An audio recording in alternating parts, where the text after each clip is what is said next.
Hi, I'm Stephanie Barnes, and this is episode 15 of what I'm at least temporarily calling Stephanie's Brick Wall Chats. I decided that might not be a bad name for these chats because sometimes when I talk about this stuff, I feel like I'm talking to a brick wall. Um, so, or either that or preaching to the converted. So people who really get it and understand it and agree with me, and people that just don't and won't and will never. So yeah, maybe Brick Wall Chats isn't such a bad name after all. Anyway, today I'm going to talk about leadership. I promised that in one of my earlier episodes, and so now you're finally getting a few thoughts from me um, on leadership. So a lot of people think leadership has to do with someone's position in the hierarchy. Are they boss? Do they have people reporting to them? Are they, at the top are they CEO or founder or, at the top of the hierarchy? These are the people we think of as leaders. And they may be, but they may not be. Leadership is actually made up of lots of different qualities and attributes, and depends on who you talk to, what they include. I've seen lists of, top 5 leadership attributes, or top 10 or top 15. So there's lots of things. For me, what's important in a leader is integrity and communication. And integrity, I mean, doing what you say you're going to do. And if plans change, something happens, you can't do what you say you're going to do, you reset those expectations. So that resetting of expectations is important too, and that communication. You can't just say something once and expect that that's enough. People forget, people change, there's turnover, all those kinds of things.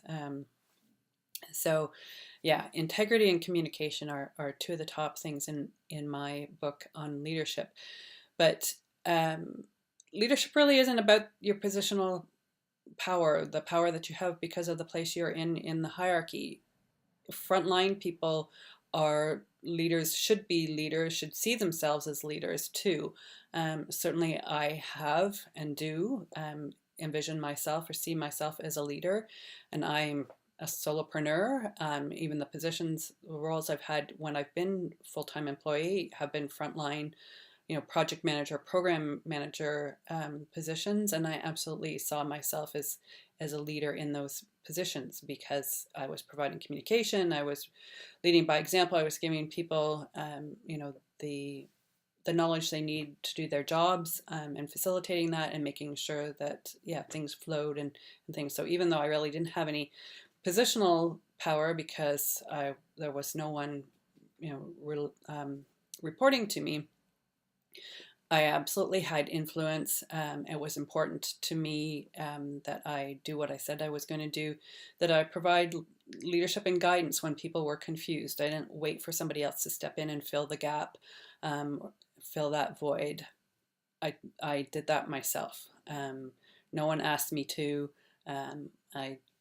In the end, I got to doing that because I decided it was easier to ask for forgiveness than permission. Because a lot of times if you ask for permission, people will say no. And then you can't do it, or if you do it, you're going against their wishes. But if you do it and upset someone, you can always apologize and explain why you did it, and hopefully that gets you out of any trouble that you might be in. So although I found mostly that there's less trouble than one would think. And that showing some initiative and pushing things forward is more appreciated than not, in most situations at least. So anyway, those are some thoughts on leadership from me. This has been episode 15, I think. I'm going to continue doing these, but please, feel free to ask questions in the comments box. Click like, subscribe to my channel, and of course reach out if you have questions or comments or concerns. Thanks very much. Have a great day. Bye.